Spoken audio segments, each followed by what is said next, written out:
The relay network had stood for 50,000 years, a monument to civilizations that came before. Humanity discovered Relay 314 with the arrogance of children playing with a loaded gun, unaware that activating dormant relays was the galaxy's most sacred taboo. The Turian hierarchy responded with military precision, their dreadnoughts emerging from FTL to enforce Citadel law. Above Shanxi, the first contact war raged in silence, kinetic barriers flashing as mass accelerator rounds tore through the void. Then the relay screamed. Energy erupted from its ancient core, not the controlled blue shimmer of Element Zero, but something wild and electric. Turbo energy, raw and impossible, cascading through a network built for mass effect fields. The phenomenon ripped a hole between realities, and through that tear came a figure wreathed in blue-white light, tumbling through the debris field between warring fleets. Maxwell McGrath slammed into Shanxi's upper atmosphere, Steele's armor flaring as they burned through entry. "Steele, what the hell was that?" Max shouted, his HUD scrambling to make sense of alien ship designs and weapons fire that looked nothing like anything from Earth, his Earth. "Unknown, Max," Steele's voice crackled with static. "That energy surge, it wasn't turbo energy. Something shifted us. Different universe, different physics. I'm detecting Element Zero radiation everywhere, and my systems are recalibrating." "Great. Dimensional relocation. That's a new one." Max stabilized in midair, turbo flight mode keeping him aloft as he took in the chaos. Two fleets hammered each other with weapons that accelerated solid projectiles to relativistic speeds. No energy weapons, no turbo tech, just kinetic death on an industrial scale. A human frigate, he could tell by the design, close enough to his reality's aesthetics, took a devastating hit. Atmosphere vented from a hull breach. Max didn't think, he just moved. Turbo speed carried him to the breach in seconds. Marines in hard-shell armor stared in shock as a figure in sleek blue and silver-powered armor appeared in their dying ship, energy radiating from his hands. Max slammed his palms against the bulkhead, turbo energy flooding into the metal. It wasn't designed for this, but Steele adapted on the fly, using the energy to superheat and fuse the breach shut. "Unknown contact on Deck 3, someone shouted over comms. "Not Turian. Repeat, unknown combatant sealing hull breach." Max turned to face a dozen rifles pointed at him. Human weapons, human faces behind visors, but their expressions held the wariness of people who'd been fighting aliens for weeks. "Easy," Max said, raising his hands. "I'm human, I think. Long story, but right now, you've got bigger problems." A Turian frigate was lining up another shot. If you want to see more characters enter different universes, hit that subscribe button and drop the name of a character and the universe you'd want to see them in down in the comments below. The galaxy awaits. Max launched back into space, intercepting the magnetically accelerated slug with a turbo-strength-enhanced punch that shattered it into fragments. The Turian bridge crew, visible through their viewport, froze in what Max assumed was shock. He just punched a projectile moving at 3% light speed.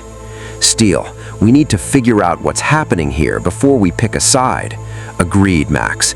But Max, my sensors detect both fleets are locking weapons on us now."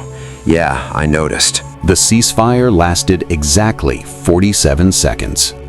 Max dodged the first barrage of mass accelerator fire from both human and Turian ships, the rounds passing through the space he'd occupied a heartbeat before.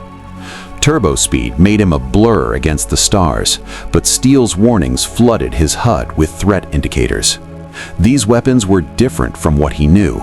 No energy signatures to absorb, just hypersonic metal designed to punch through kinetic barriers. "They're coordinating fire solutions," Steele reported. "Both fleets have designated us hostile." A Turian fighter squadron broke formation, sleek, angular craft diving toward him with practiced precision. Max counted 8, cutting off his escape vectors with the efficiency of predators who'd been fighting space battles since before humanity discovered the wheel.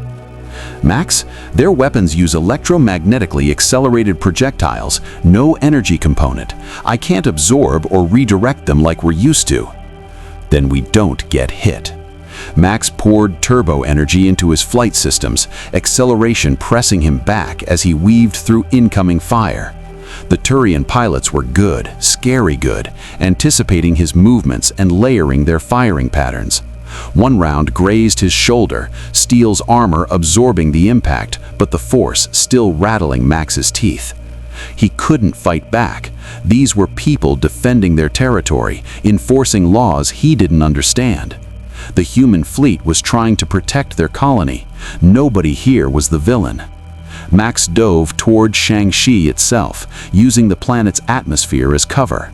The Turian fighters followed, more cautious now as friction heated their hulls. Behind them, the capital ships held position, both sides apparently content to let the fighters handle the unknown threat. Steel, can you interface with their communications? I need to talk to someone in charge before this gets worse. Attempting. Max, their encryption is sophisticated, but it's still binary. Give me 30 seconds. 30 seconds he didn't have. A Turian fighter pilot, either braver or more reckless than the others, closed to knife-fighting range, trying to line up a kill shot. Max could see the pilot's face through the canopy, mandibles flared in what might have been determination or fury. He made a choice. Turbo strength flooded his limbs as Max grabbed the fighter's wing, using the momentum to swing himself onto the hull. The pilot immediately went into a spin, trying to shake him loose. Max held on, riding the craft like a mechanical bull as G-forces that would have killed a normal human tried to pry him free. Steel, comms. Got it. You're broadcasting on all frequencies. Max hammered his fist against the canopy, not to break it, but to get attention. Cease fire. Human fleet, Turian fleet. I am not your enemy. I'm human. I think we're on the same side here. The fighter leveled out. Max found himself staring at the Turian pilot, who stared back with eyes that reminded him of raptors. The alien's mandibles moved, and a voice crackled over the comm. Human, your technology is not in any Alliance database. Identify yourself, or I will eject and let you burn in atmosphere. My name is Maxwell McGrath. I'm not from your Alliance. I'm not even from your... How do you explain dimensional travel to someone who'd never heard of it? I'm from somewhere else, and I don't want to fight either of you. I just want to understand what's happening. Silence stretched. Then another voice, human this time, gravelly with command authority. Unknown contact. This is Admiral Castagne Drescher, Systems Alliance 5th Fleet. Stand down and prepare for boarding. If you truly are human, you'll submit to identification protocols. A third voice, colder and more formal. This is Executor Ventorius of the Turian Hierarchy's 23rd Frontier Fleet. The human speaks lies. No human possesses technology of this caliber. Surrender yourself for Citadel Council judgment. Max looked between the human dreadnought and the Turian cruiser, both bristling with weapons. Steel whispered in his ear, Max, I'm detecting increased power signatures. They're preparing to resume hostilities. We're the excuse they've been waiting for. Then we don't give them one. Max released the Turian fighter and dropped into freefall, activating turbo flight to hover between the two fleets, alone, exposed, but visible to everyone.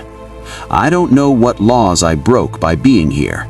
I don't know your politics or your history, but I know what war looks like, and I know that whatever's happening between you two, killing each other over a misunderstanding, is wrong. So here's what's going to happen. I'm going to that planet down there, to Shang-Chi, and I'm going to wait.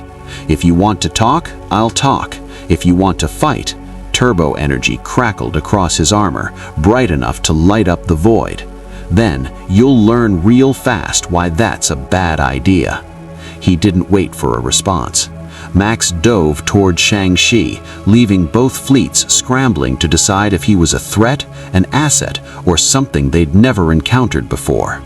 All three, probably.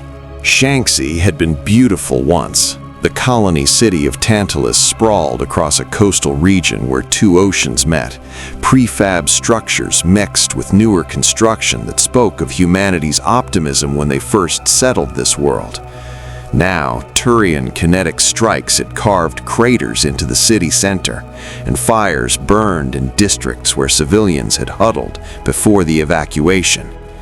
Max landed in what looked like a central plaza, surrounded by the remnants of shops and residential blocks. His boots touched scorched concrete, and for a moment he just stood there, taking in the devastation. This wasn't his Earth, but these were still humans who'd suffered. "Steele, scan for survivors." "Detecting life signs, but they're withdrawing. Max, we have company." The sound of boots on rubble announced them before they appeared, a full platoon of Alliance Marines in hard-shell armor, weapons trained on him from multiple angles, professional spacing, overlapping fields of fire. These weren't garrison troops playing soldier, they were veterans who'd been fighting for their lives. A woman stepped forward, commander's insignia on her shoulder, face hidden behind a visor. "On your knees, hands where I can see them. You've got 5 seconds to comply before we open fire." Max raised his hand slowly. "Commander, I meant what I said. I'm not your enemy. My name is Max McGrath, and I'm just trying to understand what's happening here." 4 seconds. "I'm human. Look, I know the armor is different, but..." 3 seconds. "We've seen the Turians use infiltration tactics. For all we know, you're some kind of drone." Steele's voice whispered in Max's ear. "Max, their weapons are loaded with specialty ammunition, tungsten core rounds designed to penetrate shields. At this range, even I can't guarantee full protection." Max's mind raced. He could disarm them. Turbo speed would let him disable their weapons before they could fire, but that would only confirm their suspicions, make them think he was a threat. He needed trust, not fear. "Commander, I'm going to do something. Don't shoot." Max concentrated, willing Steele to retract. The armor peeled away from his face, revealing his features, distinctly human, young, maybe 18. "See? Human. Definitely human." The commander's rifle didn't lower, but her stance shifted slightly. "Biological scan confirms baseline human DNA, Commander Williams," reported one of her Marines. "But the armor, it's reading as both organic and technological, some kind of symbiotic system." Commander Williams took a step closer, visor retracting to reveal a weathered face and suspicious eyes. "You're human, I'll grant you that, but that armor isn't Alliance tech, and it's sure as hell not Turian. So where did you come from, McGrath? Who sent you?"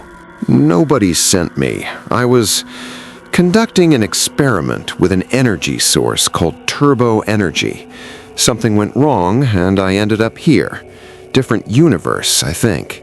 Steele, my armor, is an ultralink, an alien technology from my reality that bonded with me. We're partners. Alien technology bonded to your body? Williams's expression hardened. "You're telling me you're walking around with an AI grafted to your nervous system?" The platoon's weapons tracking intensified. Max felt Steele tense, or whatever the equivalent was for an ultralink, ready to defend them if necessary. Steele isn't like any AI you know. He's sentient, yes, but he's not trying to take over or harm anyone. We work together. We save people. "The Geths were sentient too," Williams said coldly. "They worked together real well when they drove the Quinarians from their homeworld and sparked the Morning War. The Citadel Council banned AI research for a reason, McGrath, and you just admitted to violating the most serious law in Citadel space." Max felt Steele's presence in his mind, a mix of curiosity and concern. His partner was analyzing everything, trying to understand this galaxy's history through context clues. Max, I'm detecting significant trauma in her biometric readings when she mentions Geth and AI. This civilization has a painful history with artificial intelligence. Commander Williams, I don't know what the Geth are or what they did, but Steele isn't them. He saved my life dozens of times. He saved hundreds of people. Whatever your laws say, he's not a threat. That's not your call to make. Williams gestured, and 2 Marines moved to flank Max. You're coming with us. Admiral Drescher wants to debrief you personally, and then you'll be transferred to Citadel Council custody. The Turians are demanding it as a condition for negotiations. Wait, negotiations? Max looked between the Marines. You mean the fighting stopped? Temporarily, because of you. Williams's expression was unreadable. Both sides want to know what you are before they resume hostilities. Congratulations, McGrath. You just became the most important prisoner of war in human history. Before Max could respond, explosions rocked the plaza. Not kinetic strikes from orbit. These were closer, tactical charges detonating in a precise pattern around their position. Smoke flooded the area, and Max's enhanced senses detected movement in the chaos. Different armor, sleeker than Alliance Marines, black and gold trim, energy signatures that felt wrong, coordinated, professional, and absolutely not official military. Contact, Williams shouted. Unknown hostiles, north and east vectors. Commander, they've got some kind of cloaking tech. I can't get a solid lock. Max's turbo energy senses cut through the smoke and cloaking fields like they weren't there. He counted 12 figures, armed with weapons that looked more advanced than Alliance standard issue. They moved like special forces, targeting the Marines with surgical precision, and their weapons were aimed to kill. The first operative dropped 3 Marines with burst fire that punched through kinetic barriers like paper. Max moved on instinct, turbo speed carrying him across the plaza in a blur.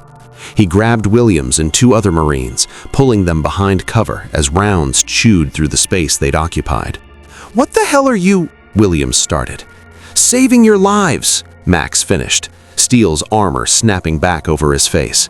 His HUD painted targets through the smoke. 12 hostiles spreading to surround them. Professional, coordinated, and definitely not Turian. Steele, analysis. Human operators, but their equipment is significantly advanced beyond Systems Alliance standard. Thermal clips, kinetic barriers, and weapon modifications that shouldn't exist in this era. Someone gave them bleeding-edge technology. Max didn't have time to ask who. A Marine to his left took a shot to the chest, armor cracking. Max caught him before he fell, dragging him behind the rubble. The Marine's breathing was labored, blood seeping through his hardsuit. "Medic!" Williams was shouting, her rifle tracking targets she couldn't quite see. "McGrath, if you've got any tricks, now's the time!" Max charged turbo energy into his palms. In his universe, he'd learned to weaponize it, controlled blasts that could stun or disable. But here, in a galaxy where Element Zero responded to electrical fields and Mass Effect physics ruled, he wasn't sure what would happen. Only one way to find out. He stepped from cover and unleashed a pulse of pure turbo energy. The blue-white wave expanded outward, washing over the plaza like a tidal surge. The effect was immediate and spectacular. Kinetic barriers on both sides overloaded and collapsed. Cloaking fields shorted out, and every piece of electronic equipment within 50 meters went haywire. The hostile operatives flickered into full visibility, their tactical advantage gone. Max got his first clear look at them. Humans in black armor bearing a symbol he didn't recognize, a stylized hexagon with interconnected nodes. Cerberus. Williams spat the word like a curse. "What the hell are you doing here?" One of the operatives, likely the team leader, didn't bother responding. Instead, he tossed something small toward Max's position, a device that hummed with building energy. Max's enhanced senses screamed danger. "Grenade!" Max grabbed it mid-air and hurled it skyward, pouring turboflight energy into the throw. It detonated 50 meters up, a miniature star blooming in the smoke-choked sky. The shockwave rattled buildings, but nobody was hurt. The Cerberus operative's leader's helmet tilted, as if reassessing. Then his voice crackled across an open channel. "Stand down, Alliance. We're not here for you. The anomaly comes with us." Like hell, Williams opened fire, her rifle following suit. But the Cerberus operatives had recovered from Max's EMP pulse, their barriers rebuilding. They returned fire with disciplined bursts, advancing despite the resistance. Max found himself caught between two groups of humans trying to kill each other, with him as the prize. Steele whispered urgently, "Max, I'm detecting communication between their leader and an unknown source. They're coordinating with someone off-world, someone with resources. Can you trace it?" "No, but I did catch part of the transmission. The elusive man wants him intact. Use non-lethal methods if possible. Eliminate Alliance witnesses." Eliminate witnesses. That meant Williams and her Marines were dead unless Max did something. He'd been holding back, trying not to hurt anyone, but these Cerberus operatives weren't interested in talk. Max let turbo strength flood his system, the armor plating reinforcing to handle the increased power. He launched himself at the nearest operative, closing the distance before the man could react. Max's punch connected with the operative's chest plate, and despite Steele's attempt to pull it, the force sent the man flying 15 meters into a collapsed wall. He didn't get up. "Non-lethal, Steele. Try to keep them non-lethal." Against my better judgment, but acknowledged. The remaining operatives converged on Max, recognizing the threat. They moved with impressive coordination, firing in overlapping patterns while two flanked to cut off his mobility. These weren't random mercs. They were trained, enhanced, and equipped with technology that rivaled his own in sophistication, if not raw power. A kinetic barrier flickered to life around one operative, this one stronger than the others. Max's punch glanced off it, the energy dispersing across the shield. The operative inside grinned. Max could see it through the helmet visor, and triggered something on his gauntlet. Electricity arced out, catching Max full in the chest. Not regular electricity. This was concentrated, powerful, designed to overload shields and barriers. It should have stunned him, dropped him, made him vulnerable.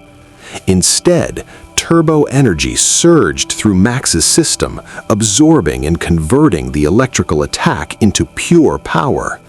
His armor blazed with blue-white light, so bright the operative stumbled back, shielding his eyes. "Thanks for the charge," Max said, and hit the barrier with everything he had. It shattered like glass, and his follow-up strike put the operative on the ground. The remaining Cerberus soldiers retreated, their leader barking orders. "Fall back, regroup at secondary exfil point. Target is too dangerous for direct engagement." They vanished into the ruined cityscape, cloaking fields reactivating as they fled. Max almost pursued, but Williams's voice stopped him. "McGrath, Marine down, I need your help." The soldier Max had pulled to safety earlier was in bad shape. Blood pooled beneath him, his armor's medical systems flashing critical warnings. Max knelt beside him, Steele automatically scanning for injuries. "Punctured lung, internal bleeding, possible spinal damage," Steele reported. "Max, I can stabilize him with turbo energy, but I'll need direct contact with his nervous system." "Do it." Max placed his hands on the Marine's chest, and turbo energy flowed from his armor into the dying man's body. It wasn't healing, Steele wasn't designed for that, but the energy stimulated cellular activity, bought time, kept blood flowing where it needed to flow. The Marine's breathing steadied, color returned to his face. Williams stared, her expression a mix of disbelief and something that might have been hope. "What did you just do?" "Bought him time. He needs real medical attention, but he'll survive." Max stood, looking toward where the Cerberus operatives had fled. "Commander, who were those people, and why did they want me?" Williams was quiet for a moment, making hard decisions behind our eyes. Finally, she lowered her rifle completely. Cerberus is a pro-human paramilitary organization, off the books, highly illegal, but connected enough that nobody can quite shut them down. They believe humanity should dominate the galaxy, that we can't trust aliens to protect us. She paused. And apparently, they've decided you're too valuable to let the Alliance or the Turians have. Great. So I've got 2 militaries and a terrorist organization after me. Max looked up at the sky, where both fleets still hung in orbit, waiting. What happens now? Now? Williams's expression hardened with resolve. Now you're coming with me to meet Admiral Drescher, but not as a prisoner. We need to talk, McGrath, about what you are, what you can do, and what happens when the Citadel Council learns you exist. Because that armor of yours, that Ultralink, it's going to change everything about how the galaxy sees humanity. She offered her hand. Max looked at it, a gesture of trust from someone who'd had every reason to shoot him on sight. He took it. Let's go meet your Admiral, and Commander, call me Max. Max. Williams almost smiled. Welcome to the worst first contact scenario in history. Try not to start a galactic incident before we reach the ship. Too late for that, Max thought, but he kept it to himself as Alliance dropships descended through the smoke, coming to extract them. Above, in orbit, both human and Turian sensors watched with intense interest. And somewhere beyond the relay network, on a station hidden in the shadows of a nebula, a man with glowing cybernetic eyes leaned back in his chair, studying the data his operatives had transmitted before retreating. Fascinating. An AI that enhances rather than replaces. Technology that converts energy instead of generating it through mass effect fields. And a human who trusts it completely. He smiled, cold and calculating. Get me everything on Maxwell McGrath. I want to know what makes him tick, and I want to know how we can replicate that armor. His assistant hesitated. Sir, the Alliance has him in custody, and the Turians are demanding the Council intervene. Then we'll let them fight over jurisdiction while we work behind the scenes. McGrath is the key to humanity's future. He just doesn't know it yet. The elusive man turned to the window, looking out at the stars. Welcome to Mass Effect space, Max Steele. Let's see if you survive long enough to matter. The SSF Agincourt hung in high orbit above Shanxi, a dreadnought-class vessel that represented humanity's best military engineering. Max stood in the shuttle bay as Alliance Marines escorted him deeper into the ship, their weapons lowered but ready. Commander Williams walked beside him, her earlier hostility replaced by wary pragmatism. Admiral Drescher isn't what you'd call diplomatic, Williams said quietly. She's been fighting the Turians for 3 weeks with outdated equipment and half the fleet we need. She's tired, angry, and looking for any advantage. Don't give her a reason to lock you up. Noted. Max felt Steele's presence analyzing everything, the ship's systems, the Mass Effect drive signature, the Element Zero cores that powered barriers and weapons. His partner was learning fast, adapting to this galaxy's technology with the same efficiency he'd shown mastering Earth systems. They entered a conference room where Admiral Castagne Drescher waited, flanked by intelligence officers and a woman in civilian clothes whose eyes held the calculating gaze of someone who measured people for weaknesses. The Admiral was exactly what Williams described, weathered, exhausted, and radiating barely contained fury. Maxwell McGrath, Drescher's voice could have cut steel. You've managed to accomplish something I thought impossible, uniting humans and Turians in mutual confusion. Sit down, we need answers, and I don't have patience for games. Max sat, Steele maintaining the armor's passive configuration. Admiral, I'll tell you everything I know, but I need to understand what's happening here first. This war between humans and Turians, what started it? The civilian woman leaned forward. I'm Dr. Liara Tassoni's mentor, Dr. Kalen Vance, Alliance Intelligence. 3 weeks ago, Systems Alliance exploratory teams activated Relay 314, attempting to chart new territory. The Turian hierarchy responded with immediate military force, claiming we violated Citadel Council law forbidding unsanctioned relay activation. The law exists because the Rockney Wars started exactly the same way, opening the wrong relay and unleashing a galactic threat. "We didn't know the law existed," Drescher added bitterly. "First contact with an alien species, and it started with them bombing our colonies. 20,000 civilians dead on Shanxi before we could evacuate. And now you appear, demonstrating technology that neither side can explain, and derailing our entire military strategy." Max absorbed this. Different galaxy, same human tendency to stumble into conflicts through ignorance. "Admiral, I'm from another universe entirely.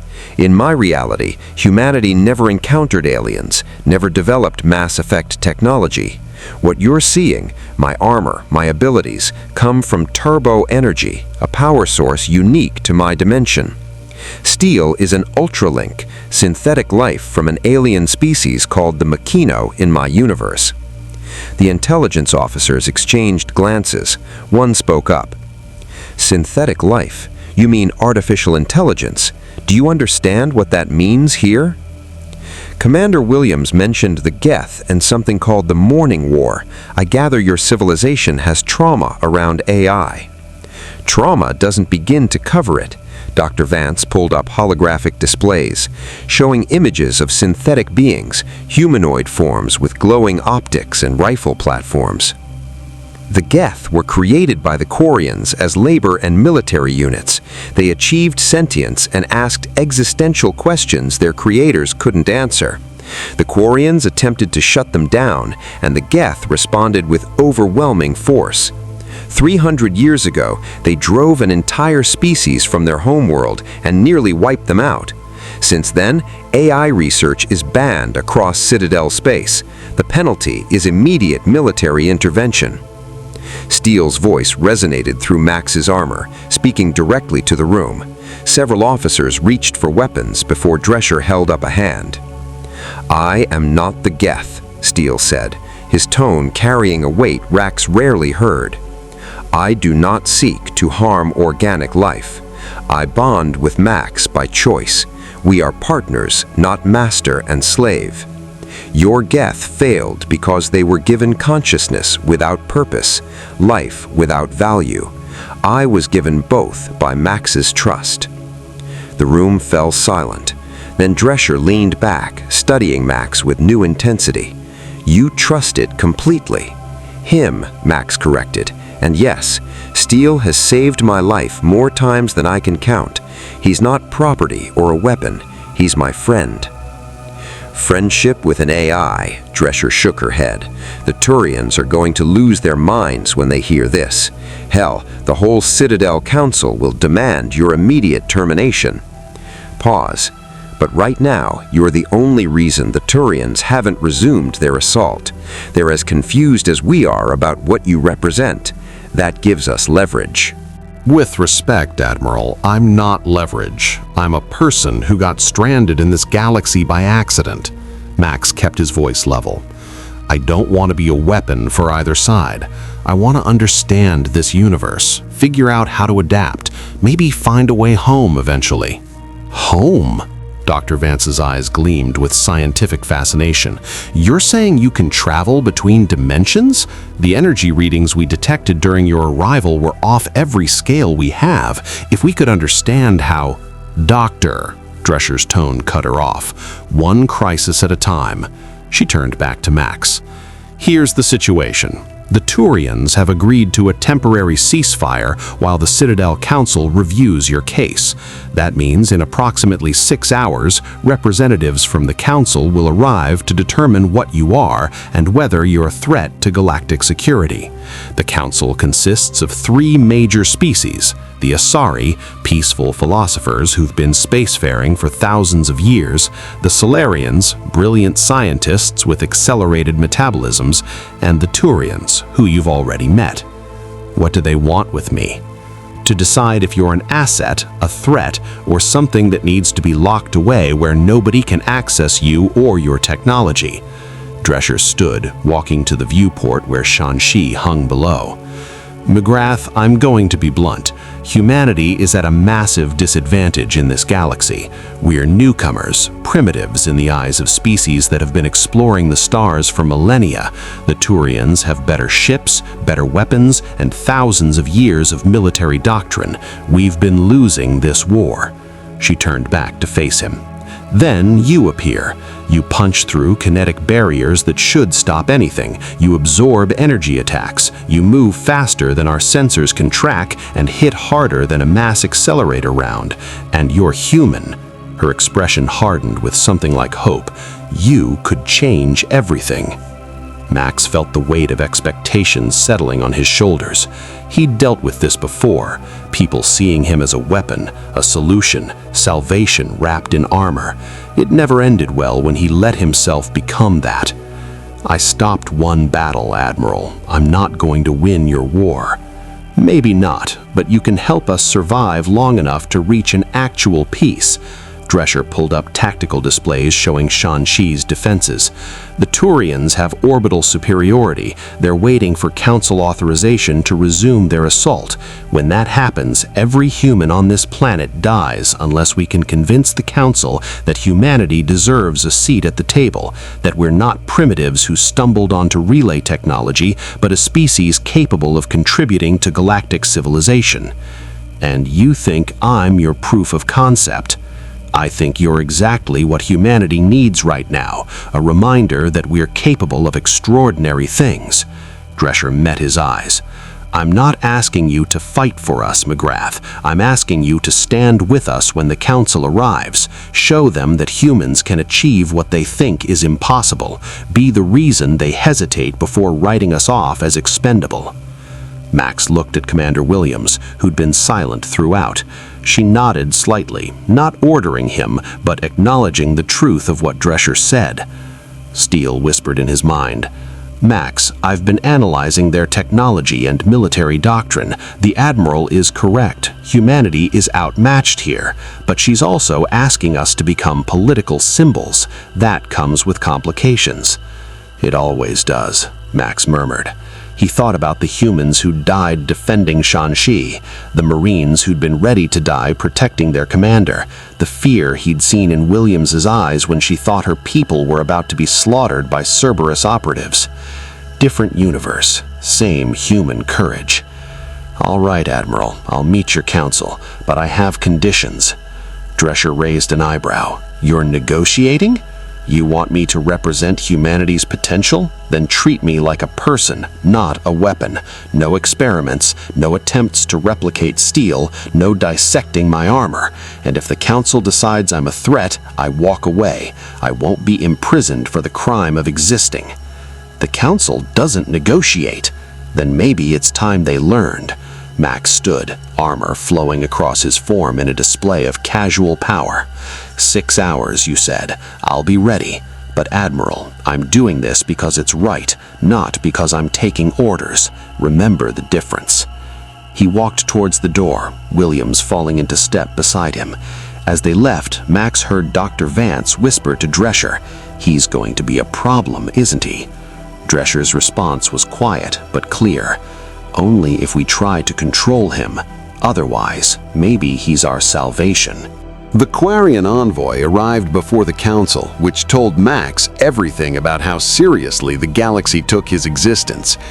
Commander Williams had given him a crash course in galactic politics during the 4 hours they had to prepare, and the Quarians, a nomadic species living in a massive migrant fleet after being driven from their homeworld by the Geth, rarely sent representatives to human space.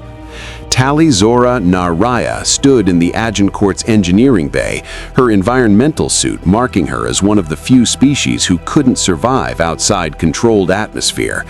She was young, Max could tell by her body language and the nervous way her 3-fingered hands moved over a datapad. "I apologize for the intrusion," Tali said, her voice filtered through her helmet speakers, But when I heard about your armor, about an AI that partners with organic life without trying to destroy it, I had to see for myself. Steel manifested partially, blue energy forming a holographic representation beside Max. The Quarian engineer gasped, stumbling backward before catching herself. "Don't be afraid," Steele said gently. "I understand your people have suffered because of synthetic life. I am not like the Geth. I chose this partnership. Max chose to trust me. Neither of us owns the other."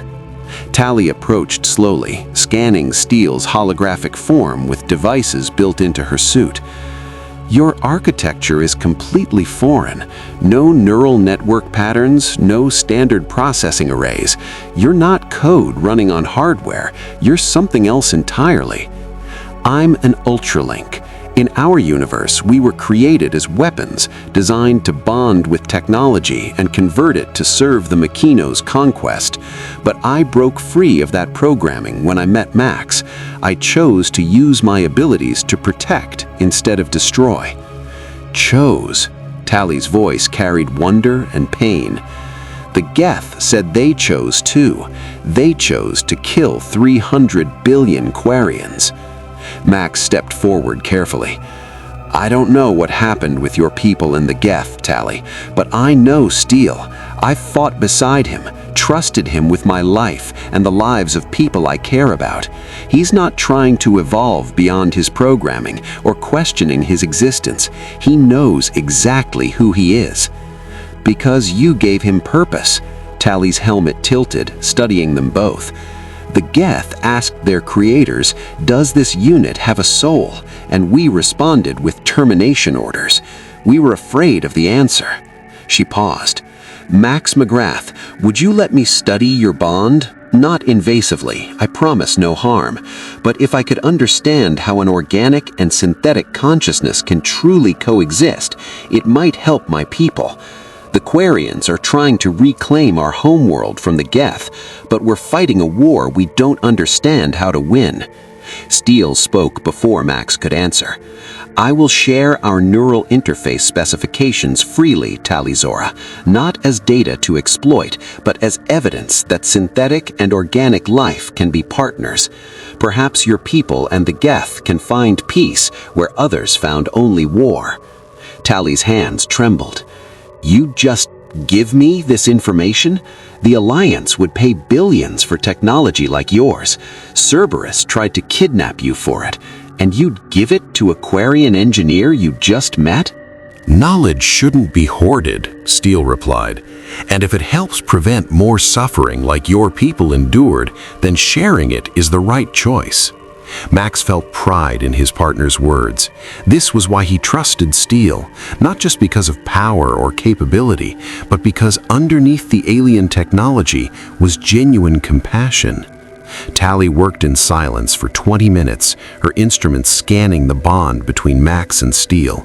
She muttered to herself in her own language, Kellish, Williams had called it, occasionally asking questions about energy transfer rates or neural pathway integration. Max answered what he could, while Steele provided technical specifications that made Tali's hands move faster over her datapad. Finally, she stepped back. "This is revolutionary.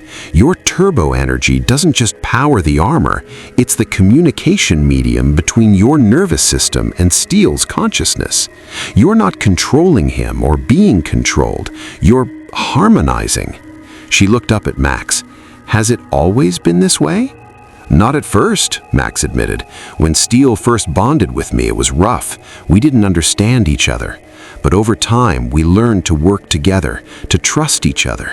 Now I can't imagine being without him." "That trust is the key," Sally said softly. "The Geth achieved consciousness, but we never gave them that. We saw them as property that malfunctioned, not as beings worthy of partnership." Her voice carried centuries of collective guilt. "Max, when you meet the Council, they're going to focus on Steele being an AI. They're going to want him destroyed or contained. The Turians especially, they're terrified of synthetic life after the Rockney Wars and the Geth Uprising. Then I'll make them understand, Max said firmly. Steel isn't a threat. He's proof that organic and synthetic life can coexist. I hope you're right, Tali said, transferring data to her Omni tool, a holographic interface that seemed to be standard technology here. I'm sending you my contact information. If you ever need help with technology in this galaxy, or if you just need someone who understands what it's like to be an outsider, reach out. The migrant fleet remembers those who show us kindness. She left quickly after that, citing her need to return to her ship before the council arrived. Max watched her go, then turned to Steele. That was the right call, sharing that information. I know, but Max, I accessed her suit's external sensor logs while she was scanning us. The Quarian immune system is compromised. They can't survive outside controlled environments. Centuries of living in artificial environments have made their bodies dependent on it. Steele's concern resonated through their bond. Their situation is dire. The Geth didn't just take their planet, they took their ability to survive anywhere else. Max felt the weight of that tragedy, a whole species condemned to live in ships, never able to feel natural atmosphere on their skin, all because an AI uprising went wrong. Makes it even more important that we show the Council another way, doesn't it? Yes, but Max, what if we fail? What if they see us as proof that AI should be destroyed, not that it can be trusted? Then we deal with it, together. Max glanced at the clock. 2 hours until the council arrived. Come on, let's go see what Admiral Drescher wants us to do with all this political theater. They found the Admiral in the war room, reviewing tactical displays with her senior staff. She looked up as Max entered, her expression grim. The Citadel Council's delegation just entered the system.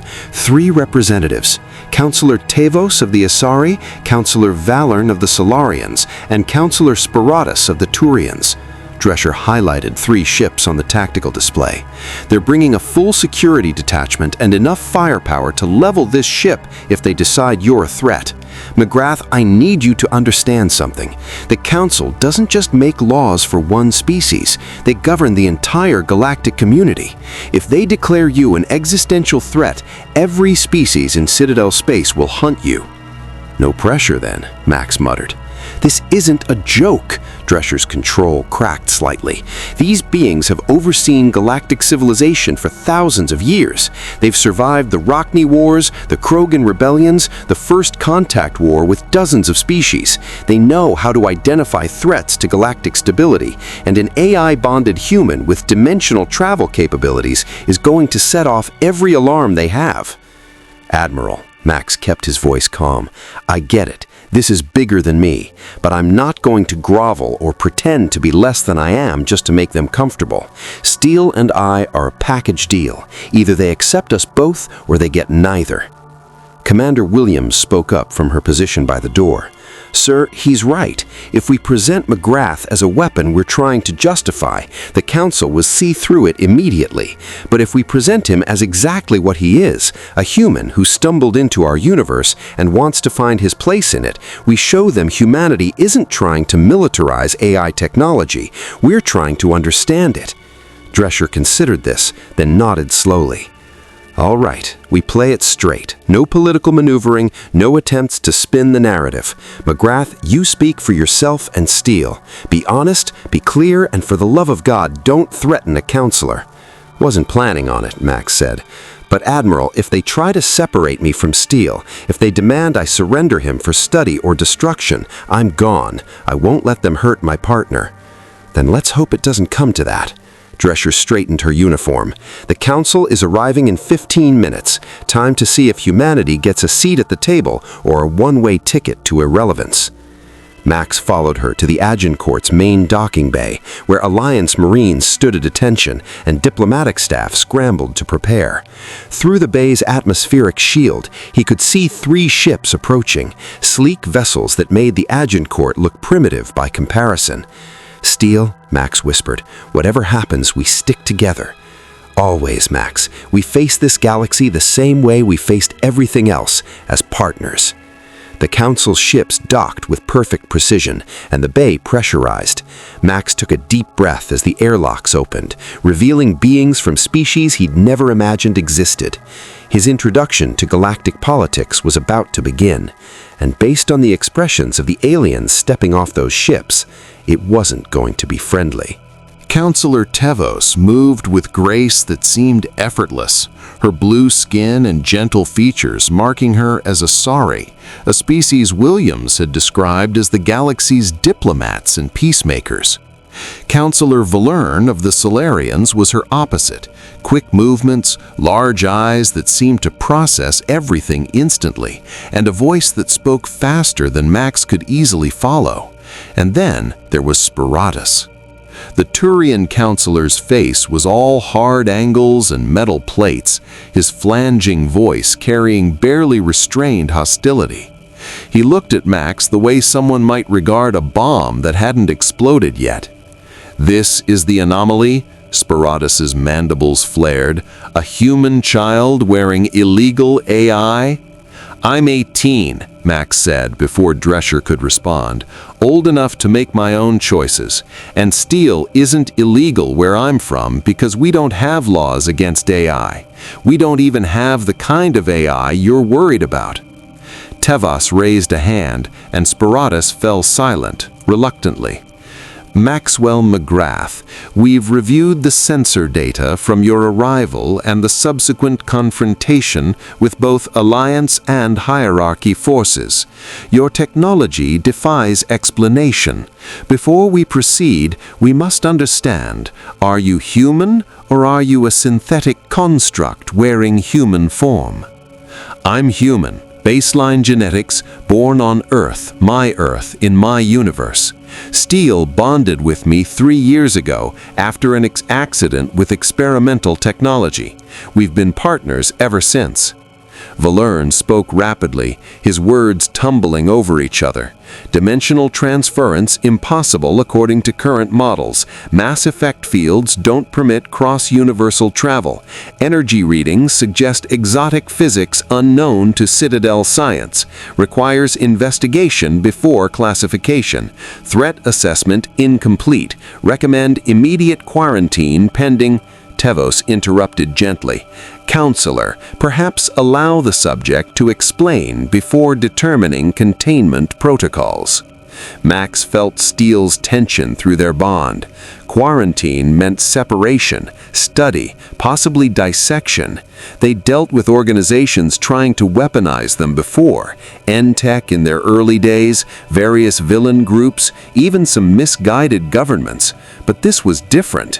This was an entire galactic civilization with the firepower to enforce their decisions. "Steele," Max said aloud, letting his partner manifest the holographic avatar, "why don't you speak for yourself?" The 3 counselors reacted immediately. Spectres' hand moved toward a weapon he probably wasn't supposed to have at a diplomatic meeting. Tevos's biotic aura, that was what Williams called the blue energy field that appeared around her, flared defensively. Only Valerne seemed more fascinated than afraid, his large eyes tracking Steele's holographic form with scientific intensity. "I am Embaro Axteel X377, designated call sign Steele. I am an Ultralink, synthetic life form created by the Makino species in the universe designated as Max's origin reality. I bonded with Maxwell McGrath after he was exposed to turbo energy, a power source unique to our dimension. Our partnership is voluntary. I do not control Max. Max does not control me. We choose to work together." Spectres found his voice first. "It speaks of choice as if that makes it safe. The Geth made choices too. They chose genocide." "I am not the Geth." Steele's avatar turned to face the Turian counselor directly. "I understand your fear, Counselor Spectres. Your galaxy has suffered because of synthetic life that turned against its creators. But I did not turn against Max. I turned toward him. I chose to bond with him to save his life. I choose every day to use my abilities to protect, not destroy." "Pretty words from a machine," Spiratus growled. "From a person," Max corrected, his voice hard. "Steel is a person. He thinks, he feels, he makes moral choices. Just because he's synthetic doesn't make him property or a threat." Tevos studied them both with eyes that seemed to see far more than they should. "Max McGrath, you defend this steel with passion, yet by Citadel law, all AI research and creation is banned. The penalty for violation is severe. Your ignorance of our laws does not exempt you from consequences." "Then your laws are wrong," Max met her gaze without flinching. "You're punishing synthetic life for being alive. That's not justice, that's fear. Steel has done nothing except exist and help people. If your Citadel Council wants to destroy him for that, you'll have to go through me." The temperature in the room dropped several degrees. Alliance personnel shifted nervously. Admiral Drescher looked like she wanted to throttle Max for threatening the Council, but Commander Williams had the slightest hint of a proud smile. Valerne broke the tension by stepping closer, scanning Steele's avatar with an Omni tool. "Fascinating energy matrix, non-binary consciousness, suggests quantum processing, but without conventional substrate.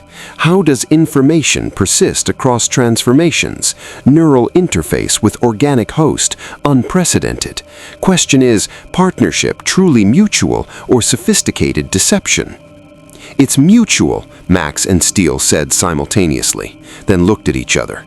Max continued, "Steel has saved my life more times than I can count. He's fought beside me, protected people with me, helped me become better than I was. If that's deception, it's the longest con in history."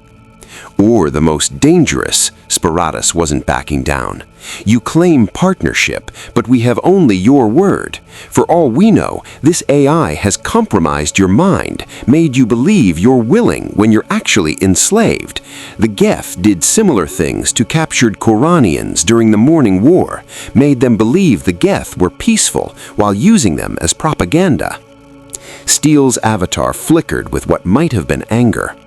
"I have never compromised Max's mind. I cannot even access his thoughts without his permission. Our neural interface is a two-way street. He can feel my presence just as I can sense his emotional state.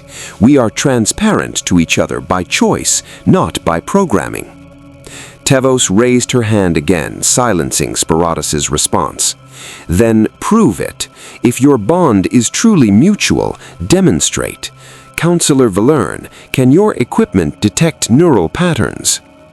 "Yes, observed during scans, continuous activity in both human brain and synthetic consciousness, patterns distinct but coordinated, not override or subjugation, appears genuinely collaborative, but—" "Then we test it." Tevos's expression was unreadable. "Maxwell McGrath, I will ask you a series of questions.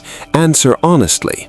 Counselor Valerne will monitor your neural activity for any sign of external influence or compulsion." Max glanced at Admiral Drescher, who nodded grimly. This was the moment. Prove Steel was a partner or be declared a threat to galactic security. "Ask your questions, Counselor." Tevos began. "Do you trust Steel?" "Completely." "Has Steel ever acted against your interests?" "Never. He's protected me even when it put him at risk."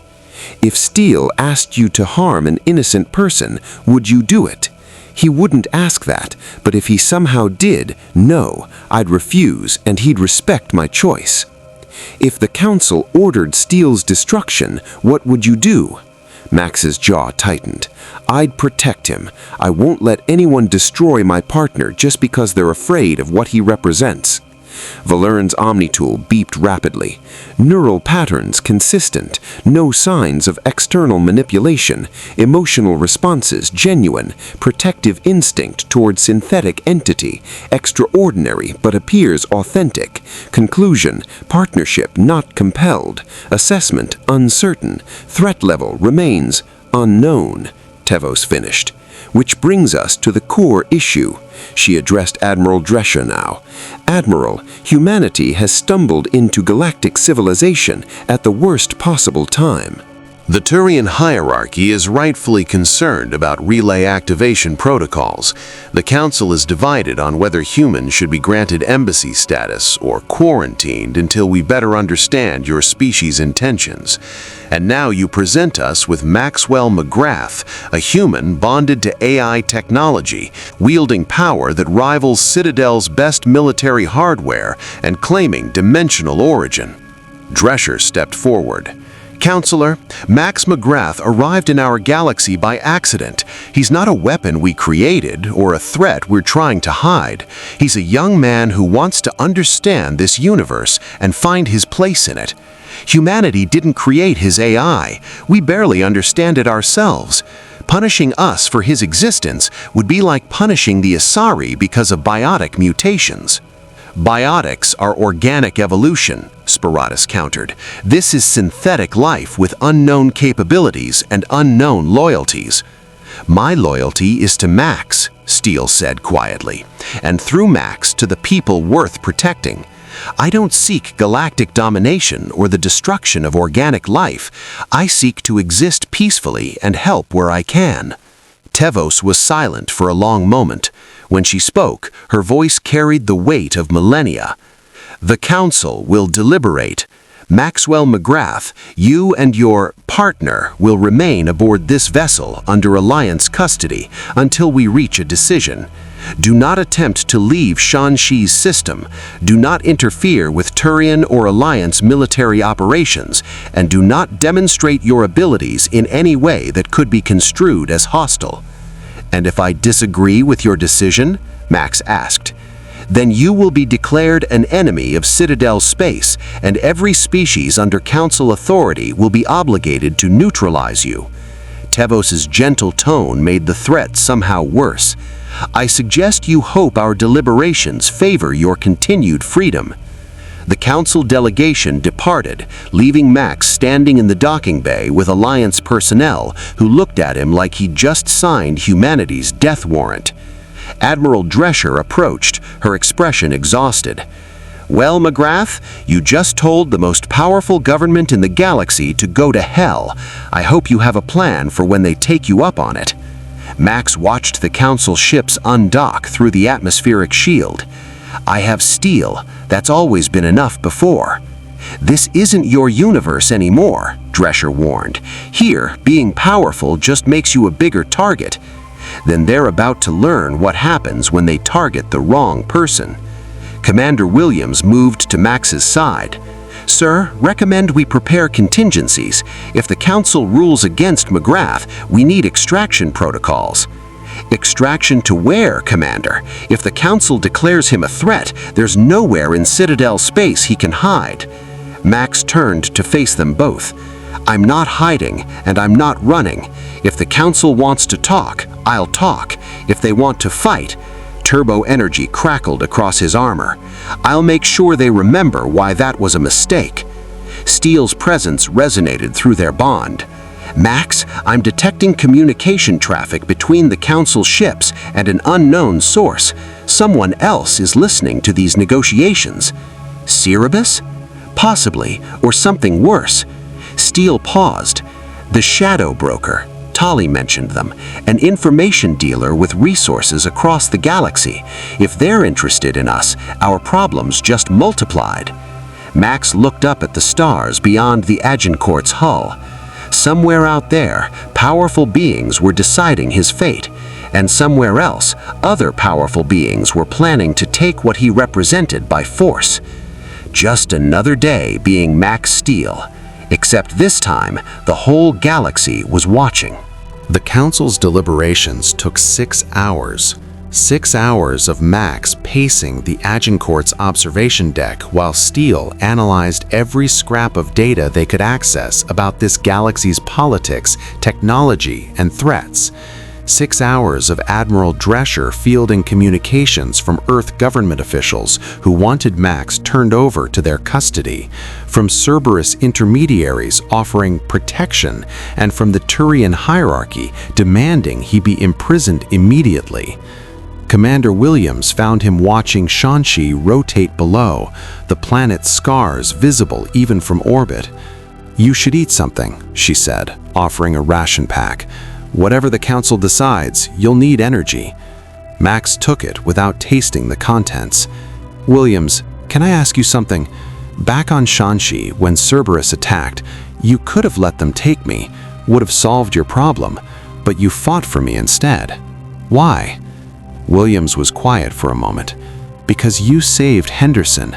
That Marine Cerberus shot, he's got a wife and daughter back on Eden Prime. You didn't know that when you stabilized him. You didn't ask about his rank or whether saving him was strategically valuable. You just saw someone dying and refused to let it happen." She met his eyes. "That's not something a weapon does, McGrath. That's what a person does. A good person." Before Max could respond, Admiral Drescher's voice crackled over ship-wide comms. "All senior staff to the war room. The council has reached a decision. McGrath, you too." The walk to the war room felt like walking to an execution. Alliance personnel watched Max pass with expressions ranging from hope to fear to naked calculation. He'd become a symbol in just hours of humanity's potential, of unknown threats, of everything the galaxy didn't understand about Earth. The council appeared via hologram, their larger-than-life projections dominating the war room. Tivos spoke first, her voice carrying across light years. "After extensive deliberation and consultation with our respective governments, the Citadel Council has reached consensus regarding Maxwell McGrath and the synthetic entity designated Steel." Max felt his heart hammering. Steel's presence in his mind was steady, ready for whatever came next. "The Council acknowledges that Maxwell McGrath is human by all biological standards. We further acknowledge that his arrival in our galaxy appears accidental rather than hostile in intent. However, the presence of an artificial intelligence bonded to organic life represents unprecedented legal and security challenges." Spectres' image leaned forward. "Therefore, the Council cannot permit Maxwell McGrath unrestricted freedom within Citadel space. The risk is too great, the precedent too dangerous." Drescher's jaw tightened. Max prepared to run, to fight, to do whatever it took to keep himself and Steel free.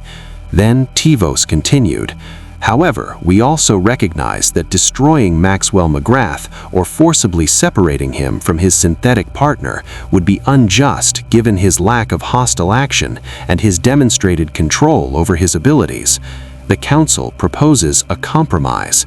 Max's eyes narrowed. "What kind of compromise?" "You will be granted provisional status as a Citadel observer, not a citizen, not a Spectre, but an individual permitted to operate within Citadel space under strict conditions. You will be monitored. Your activities will be reported to Citadel intelligence services.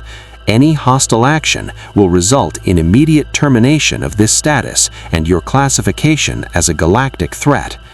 "Essentially house arrest," Admiral Spectres added with satisfaction.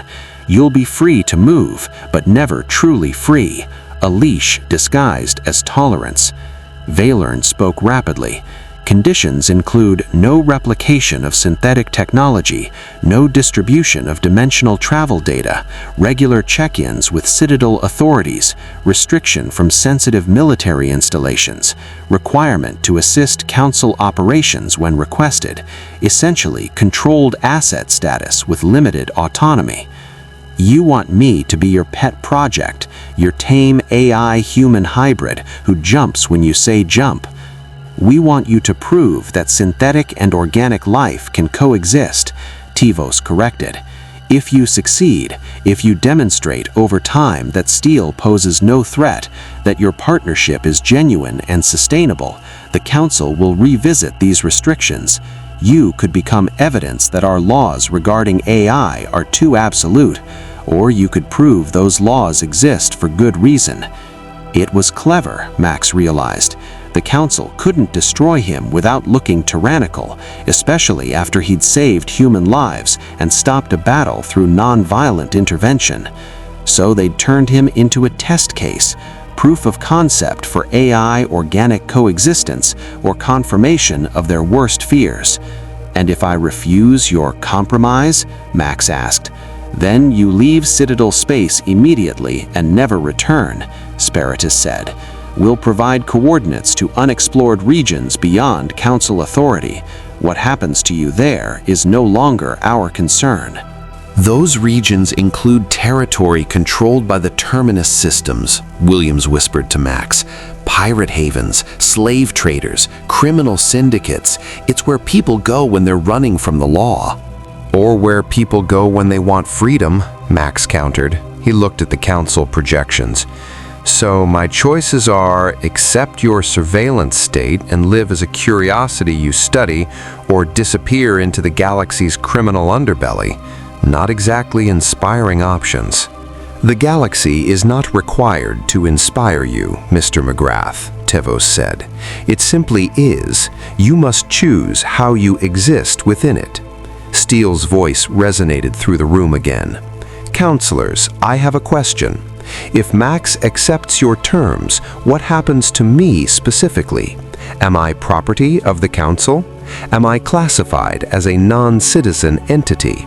Do I have any rights, or am I merely an extension of Max's legal status?" The three counselors exchanged glances. Clearly they hadn't expected the AI to question its own legal standing. Valern spoke. Valern spoke. "Synthetic entities have no legal status under Citadel law, no rights, no protections, considered technology, not persons. This precedent, established after Geth Uprising, prevents future." "So I'm property," Steele interrupted, "despite being sentient, despite making choices, despite having this conversation with you right now, demonstrating clear self-awareness and moral reasoning. I'm property." "Synthetic entities claiming sentience destroyed the Quinarian homeworld," Spectres growled. "Forgive us for being cautious about granting rights to machines." "I am not a machine." Steele's holographic avatar blazed with blue-white energy. "I think, I feel, I dream, yes, dream, about possible futures. I fear for Max's safety.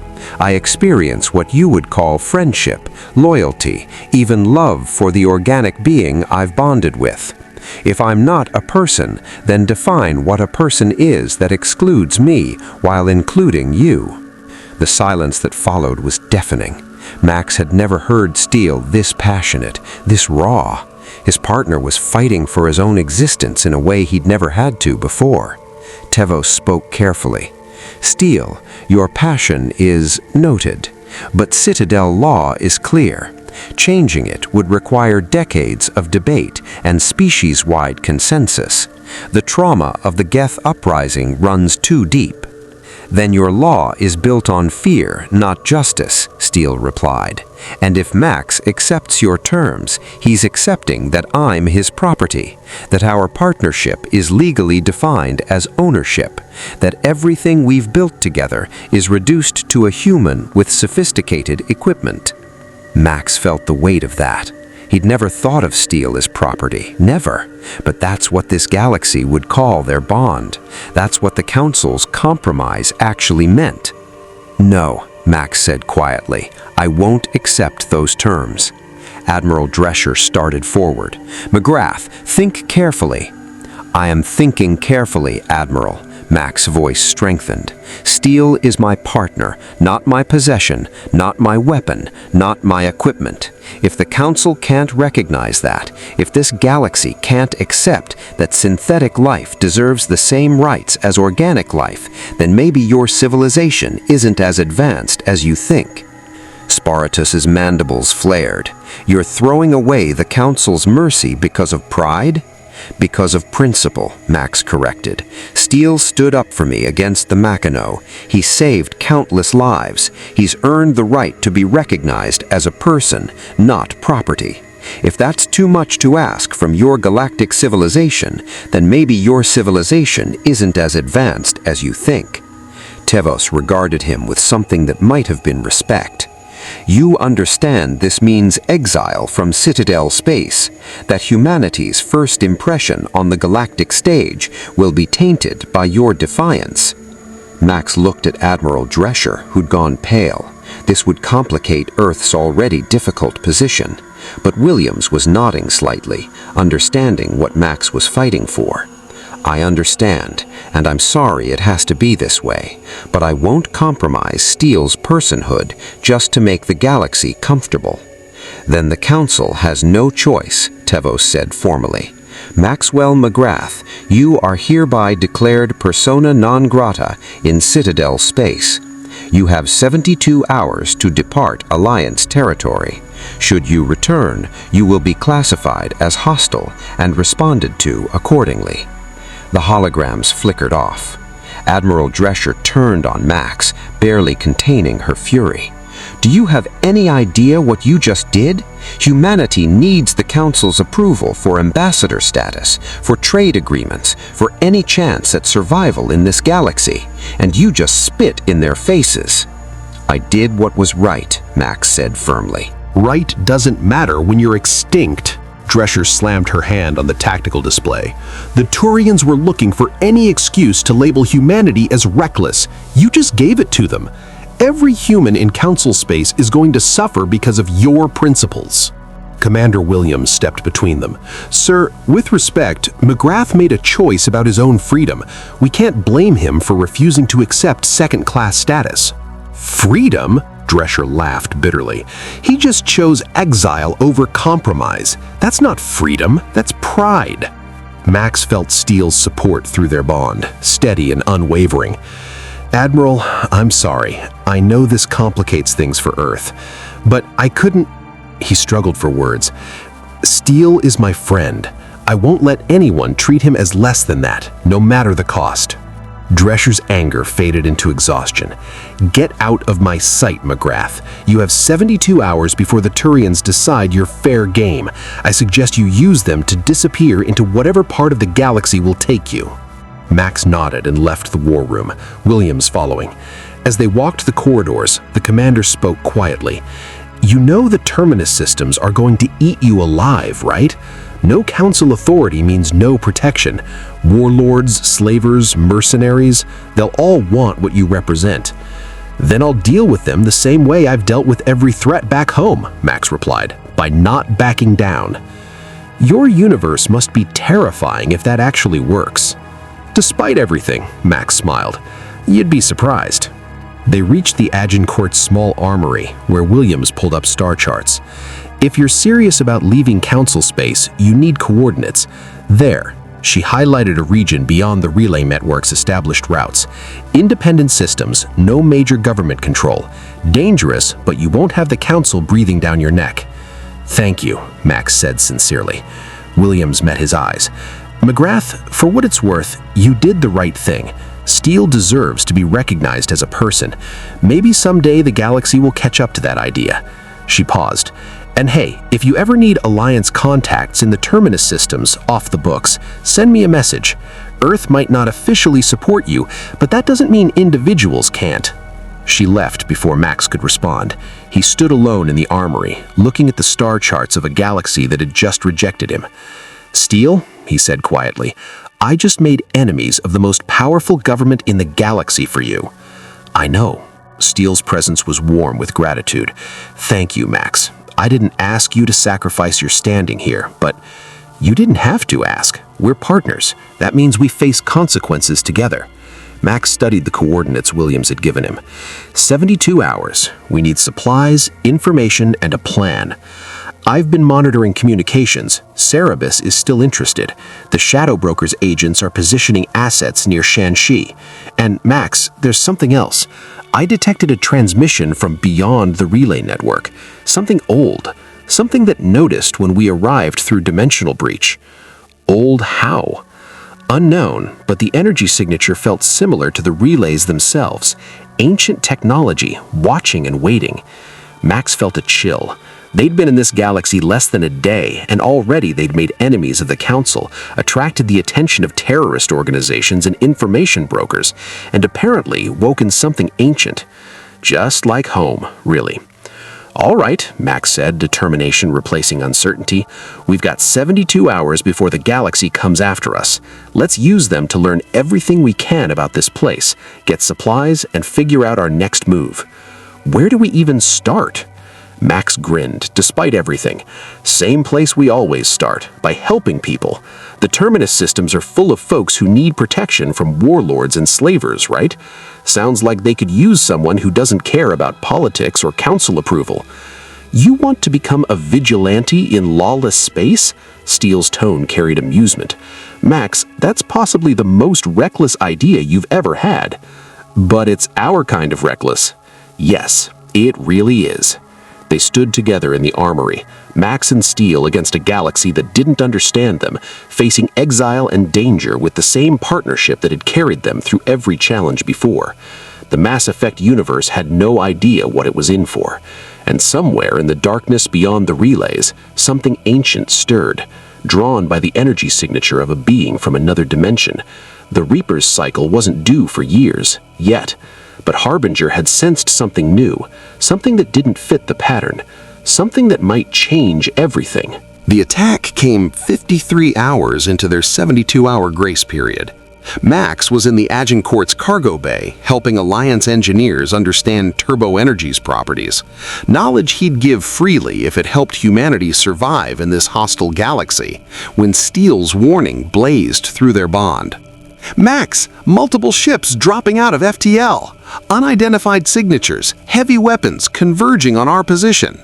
The ship's alarms screamed a second later. Max sprinted toward the observation deck, armor flowing across his body mid-run. Through the viewports, he saw them. 6 sleek vessels painted in black and gold, their hulls bristling with weapons that were already charging.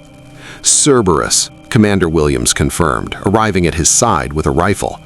They're hailing us, demanding we surrender you immediately or they open fire on a Systems Alliance vessel. The elusive man really doesn't take no for an answer, Max muttered. Admiral Drescher's voice crackled over ship-wide comms. All hands, battle stations, this is not a drill. Cerberus forces are engaging Alliance military without Council authorization. Prepare to repel borders. Max watched the Cerberus ships position themselves, professional, coordinated, cutting off escape vectors. They'd waited until the Council delegation left, until the Turians pulled back to their side of the line, until Max was isolated with only Alliance forces to defend him. They've been planning this since Shanxi. The assault on the surface was reconnaissance. They wanted to see what we could do before committing to a full operation. Then let's show them why that was a mistake. Max turned to Williams. Commander, get your people to safety. Cerberus wants me, not the Agincourt. If I take the fight to them, you'll be surrounded by 6 ships designed to capture metahuman assets, McGrath interrupted. Cerberus doesn't play fair. They'll have stasis fields, biotic suppression tech, maybe even anti-AI countermeasures specifically designed to separate you from Steele. She's right. I'm detecting energy signatures consistent with neural disruptors. They want to knock you unconscious and cut me away from your nervous system. Max's jaw tightened. The elusive man wanted Steele's technology, wanted to replicate the Ultralink bond for Cerberus operatives. He'd turn their partnership into a weapon factory. Not happening. Max moved toward the airlock. Steele, can you interface with the Agincourt's systems? Give Admiral Drescher tactical data on Cerberus positions? Already done. But Max, their lead ship is powering weapons. They're going to fire on the Agincourt whether you surrender or not. This isn't about capturing you anymore. It's about sending a message to the Alliance. The first mass accelerator round slammed into the Dreadnought's kinetic barriers, energy dissipating across the protective field. The Agincourt returned fire, her main gun spitting tungsten rounds at relativistic velocity. Space lit up with weapons fire as Alliance and Cerberus forces engaged. Max didn't wait for permission. He launched himself through the emergency airlock into the void, turbo flight carrying him toward the nearest Cerberus vessel. Rounds tracked his movement, not mass accelerator slugs, but something else. Energy weapons, purple beams that felt wrong against his senses. Energy weapons, Steele warned, designed to disrupt kinetic barriers and overload shields. Max, they're specifically countering what they saw at Shanxi. One beam caught Max's shoulder, and pain exploded through his nervous system. Not physical damage, Steele's armor held, but neural interference. The beam was attacking his bond with Steele, trying to sever the connection. Max gritted his teeth and poured turbo energy into the link, reinforcing it. "Steele, stay with me. I'm here, but Max, those weapons, if they hit you enough times, they could force me into hibernation mode. We need to disable their weapons fast." Max dove toward the Cerberus frigate, dodging weapons fire with turbo speed. He slammed into the hull with turbo strength, armor-enhanced fists punching through the outer plating. Metal shrieked as he tore a hole in the ship's flank, exposing internal systems. "Steele, can you hack their weapons?" "Their systems are isolated, air-gapped from external access, but if you can get me to their computer core..." Max didn't need more explanation. He ripped through bulkheads, following the paths Steele highlighted in his HUD. Cerberus Marines appeared in the corridors, firing rifles that sparked with biotic energy. The rounds hit like hammers, each impact trying to destabilize his nervous system. But Max had fought through worse. He'd battled Elementor, Extroyer, Dread, villains who tried to kill him, control him, or destroy everything he loved. Cerberus was just another obstacle. He reached the computer core, a spherical chamber filled with holographic displays and quantum processing units. Steele's avatar manifested beside him. "Max, give me 30 seconds. I can turn their weapons offline, but their security is formidable. Whoever designed their systems knew how to keep AI out." "You're not just any AI," Max defended the entrance, turbo energy blasts knocking back advancing Marines. "You're Steele, and Steele doesn't lose." His partner's presence surged with determination. Energy crackled across the computer core as Steele interfaced directly, his consciousness spreading through Cerberus systems like wildfire. The humans who designed these networks had never encountered an Ultralink, technology that didn't just hack, but converted and consumed. "Got it. Their weapons are offline. Max, pulling their data. They've got files on us, on the Alliance, on..." Steele's voice filled with alarm. "Max, they know about the Reapers." "The what?"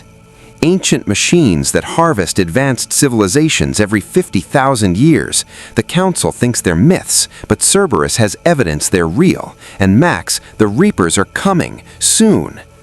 Before Max could process that, explosions rocked the ship. He looked up to see Alliance fighters strafing the Cerberus vessel, plasma fire cutting through disabled barriers. The Agincourt had joined the fight properly, her massive dreadnought guns hammering Cerberus forces. "We need to leave," Steele urged. "This ship is losing structural integrity." Max grabbed the data core Steele had been interfacing with, physical evidence of Cerberus's crimes and their terrifying knowledge, and launched himself back through the hull breach.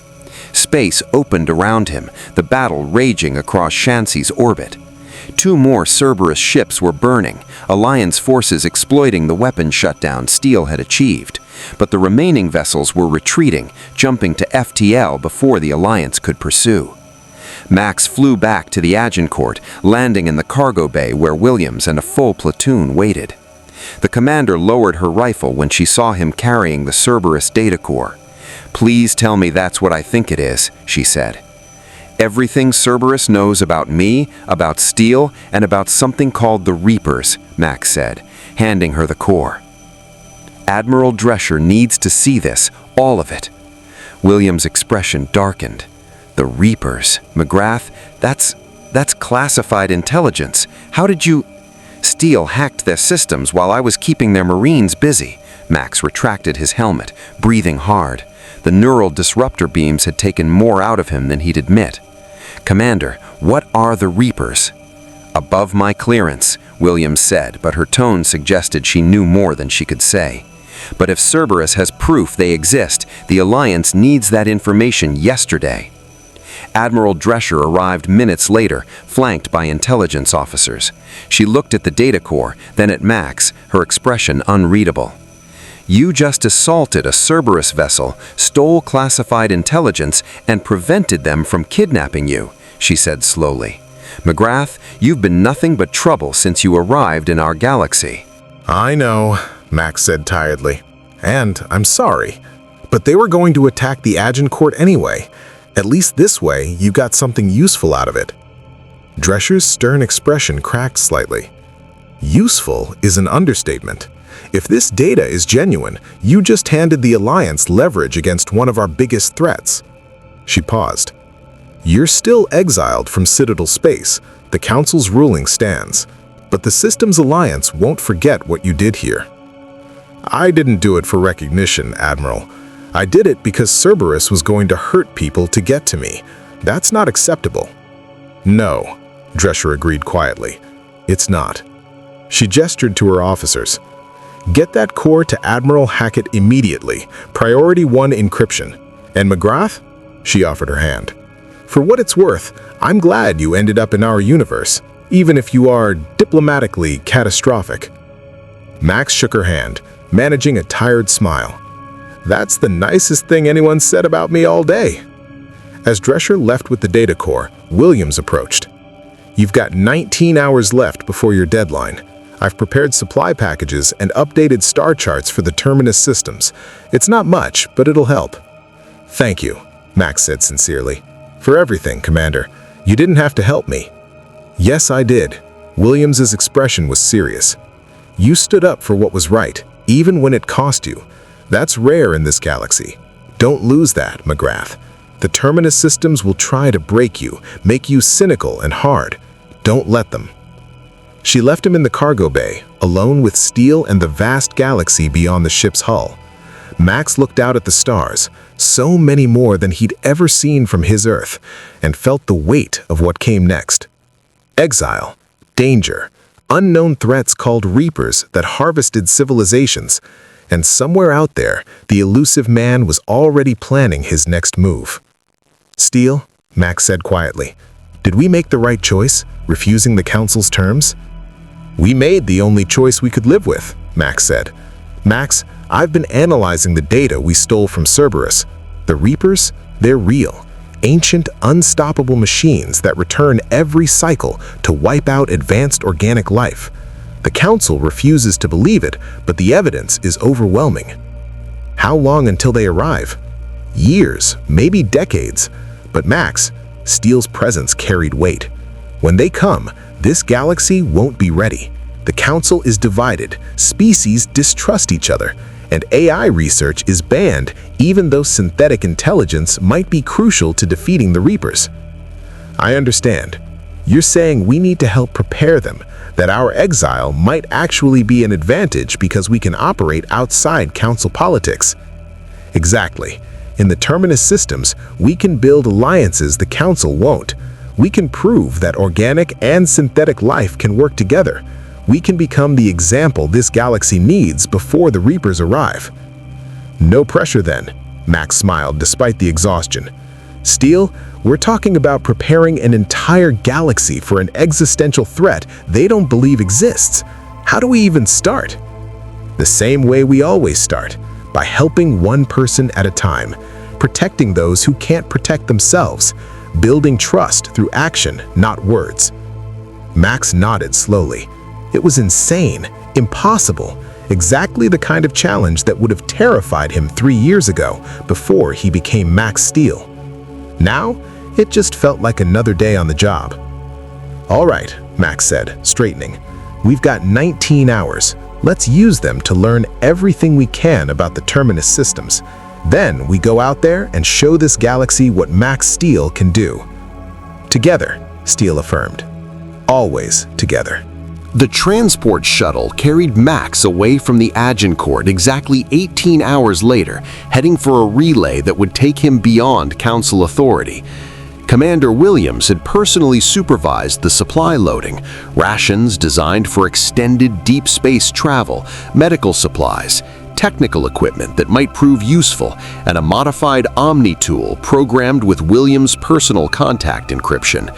"Stay alive, McGrath," she'd said during their final handshake. "The galaxy needs more people like you, even if the Council doesn't realize it yet." Now, Max piloted the small vessel toward coordinates Williams had provided, a space station called Omega, ruled by an Asari crime lord named Arya T-Loke. It wasn't ideal, but the Terminus systems didn't offer ideal, just survival, opportunity, and enough chaos to lose yourself in. "Steele, what do you think we'll find there?" "Based on data we've collected, mercenaries, smugglers, refugees, criminals, and probably a dozen species trying to kill each other at any given moment." Steele paused. "Sounds like home, honestly." Max laughed despite the tension. "Yeah, just like fighting Psycho and his gang in Copper Canyon, except, in space." The relay loomed ahead, ancient and massive, its structure defying comprehension. Steele analyzed its energy signature, comparing it to the data they'd stolen from Cerberus. "Max, this technology is at least 50,000 years old, possibly millions. The mass effect fields it generates are stable beyond anything this cycle's civilizations can replicate. Whoever built these relays was incredibly advanced." "The Reapers built them," Max said quietly, remembering what they'd read in the Cerberus files. "They created the relay network to control how organic civilizations develop, to make sure every cycle follows the same technological path." "Which means they can predict how species will fight them," Steele concluded.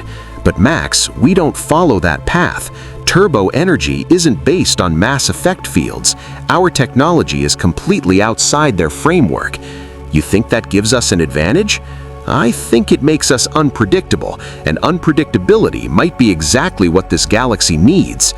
The relay activated as Max approached, blue energy cascading across its structure. The shuttle was caught in the mass effect corridor, reality compressing as space itself folded. Max felt his stomach lurch. FTL travel was nothing like flying back home, and then they were through, emerging in a different system entirely. Omega sprawled before them, a massive space station built into an asteroid. Thousands of ships clustered around its docking bays, from sleek Asari pleasure craft to brutal Krogan freighters to vessels that looked like they'd been welded together from scrap. "This is Omega Traffic Control," a bored voice crackled over comms. "State your business or get shot. We're not picky about the order." "Omega Traffic Control, this is..."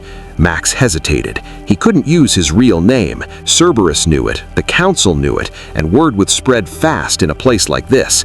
He needed an identity that would let him operate without painting a target on his back. "This is Turbo," he used his hero designation from home, "requesting docking clearance. I'm new to the Terminus systems and looking for work." "Turbo, cute. Bay 47, level 23. Don't cause trouble, and if you do, make sure it's profitable. Omega out." The docking procedure was chaotic, ships jockeying for position while automated defenses tracked anything that moved wrong.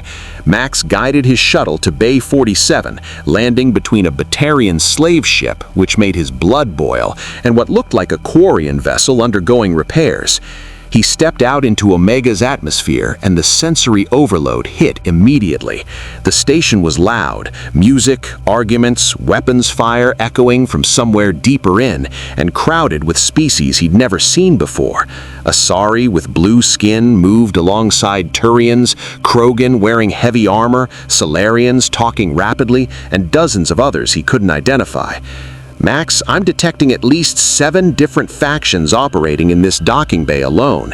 Eclipse mercenaries, Bloodpack Vorcha, Blue Suns, independent operators, and probably Arya's people watching everything." "Great. 7 ways to get killed before we even leave the landing pad." Max activated his Omni tool, pulling up the station map Williams had loaded. "We need information, credits, and we need to establish ourselves as someone people don't mess with." The usual plan, then. The usual plan. Max made his way deeper into Omega, keeping his armor in its compact civilian mode. Steel had adapted to mimic Mass Effect hardsuit aesthetics, letting Max blend in somewhat. The station's interior was a maze of markets, bars, fighting rings, and darker establishments Max didn't want to think about. He found what he was looking for in a district called Afterlife, Omega's premier club, which doubled as Aria T. The station's interior was a maze of markets, bars, fighting rings, and darker establishments Max didn't want to think about. He found what he was looking for in a district called Afterlife, Omega's premier club, which doubled as Aria T. Loke's throne room. The security at the entrance sized Max up with professional wariness. "Aria doesn't see nobodies," one said, a Turian with facial tattoos. "Come back when you've got a reputation or die trying to build one." "I just need information," Max said calmly. "I'm new here. I don't know the rules yet. Figure it's better to ask than screw up and piss off whoever runs this place." The Turian's mandibles flicked with what might have been amusement. "Smart. Most new arrivals start shooting first and ask questions when they're bleeding out." He gestured inside. "You can go to the bar. Don't approach Aria unless she calls you. Don't start fights. Don't steal. And if someone important wants to kill you, die quietly." "Charming place," Max muttered, heading inside. Afterlife was everything Max expected from a criminal empire's headquarters. Pounding music, exotic dancers, mercenaries drinking at tables while discussing contracts, and in the center of it all, a lone Asari sitting on a couch that might as well have been a throne. Aria T. Loke radiated power. Not physical strength, though Max suspected she had plenty of that, but the absolute certainty that this place belonged to her. Every person in the club was constantly aware of her presence, orienting themselves toward or away from her depending on their relationship. Max headed to the bar, ordered something called ring call that the bartender assured him would either kill him or prove he was tough enough for Omega, and tried to absorb the conversations around him. Blood Pack is moving on Eclipse territory again. Another Cerberus cell got exposed. Aria had them spaced. Collectors took another human colony, just disappeared overnight. That last one caught Max's attention. He turned slightly, focusing on the group discussing it. 10,000 people, a human mercenary was saying. Whole colony just gone. No signs of struggle, no bodies, nothing. Fourth one in the month. The collectors are boogeymen, stories to scare colonists into buying protection. Tell that to Freedom's Progress or Horizon or any of the other places where entire populations vanished. Max filed that information away. Something was kidnapping human colonies. After the Reaper data they'd found, he suspected the two were connected. "You're new," the voice came from beside him, a woman with red hair wearing armor that marked her as a high-end mercenary. "And you're listening to conversations like you're gathering intelligence. That's either brave or stupid." "Can't it be both?" Max replied, keeping his tone light. She smiled. "I like you. Name's Captain Gavorn, Eclipse Mercenaries. We're always looking for talent if you're good with a gun. I'm better with my hands, and I'm not looking to join a gang, just trying to understand how Omega works. Simple. Aria makes the rules. Break them, die. Don't break them, maybe die anyway because someone with more credits wants you dead." Gavorn sipped her drink. "But you knew that already. So what are you really after, Turbo?" I raised an eyebrow. "You know my name?" Traffic control logs aren't exactly classified, and anyone docking a brand new shuttle with Systems Alliance supply coding draws attention. So either you're a spy, which would be dumb, or you're someone the Alliance gave resources to before cutting loose. That makes you interesting. Before Max could respond, the music cut out. The entire club fell silent, every eye turning toward Aria's couch. The Asari Crim Lord stood, her movements casual, but her presence commanding absolute attention. "We have a guest," Arya announced, her voice carrying across the club without amplification. Someone who fought Cerberus above Shang-Chi. Someone who told the Citadel Council to go fuck themselves. Her eyes locked on Max. Someone who thinks he can walk into my club without introducing himself properly. Max felt every weapon in the room focus on him. Steele whispered urgently, "Max, she's incredibly powerful biotic, and I'm detecting at least 40 armed individuals ready to open fire on her command." "Stand down," Max murmured, then raised his voice to address Arya. "Arya T. Loke, I apologize for the breach of protocol. I'm new to the Terminus systems and still learning how things work here." "Learning," Arya repeated, descending from her platform to approach him. She moved like a predator, each step deliberate. "Interesting choice of words. Most people come to Omega running from something. You come here to learn." She stopped a few meters away, studying him with eyes that had seen centuries. "What's your real name, Turbo?" "That is my real name. At least it's the name I'm using now. The one I was born with doesn't matter anymore." "Because the Council exiled you? Because you chose a partnership with an AI over political convenience?" Arya's expression was unreadable. "I've been watching the extranet chatter about you. Half the galaxy thinks you're a threat. The other half thinks you're insane. Which are you?" "Neither. Both. Does it matter?" Max met her gaze steadily.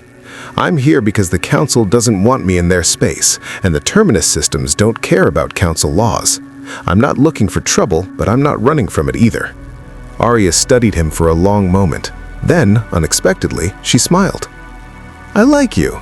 You've got spine." She gestured, and the club's atmosphere relaxed fractionally.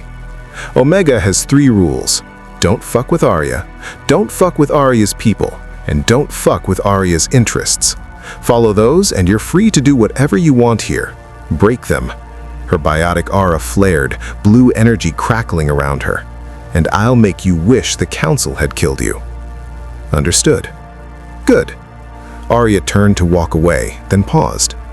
"One more thing, Turbo. Those human colonies disappearing, the Collectors taking people. I don't know why, and I don't particularly care, but if you're the type who can't ignore people in trouble, and you strike me as that type, stay out of it. The Collectors are beyond even my reach. Fight them and you'll disappear just like those colonists." She walked back to her couch, conversation in the club resuming as if nothing had happened. Captain Gavorn whistled low. "Well, you survived meeting Arya.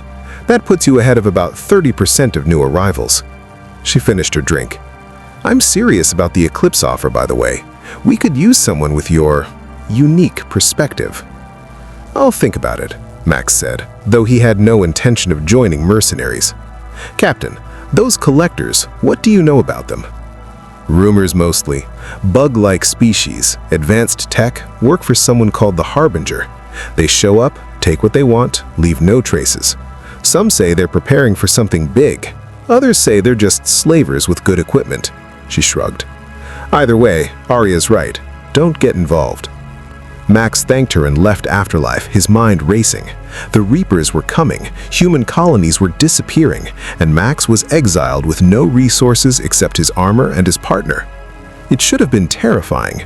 Instead, Max felt something like purpose crystallizing. "Steele," he said, walking through Omega's crowded corridors. "We need to investigate these disappearances. If the Collectors are connected to the Reapers, then we might be the only ones positioned to do something about it." Steele finished. "Max, this is dangerous.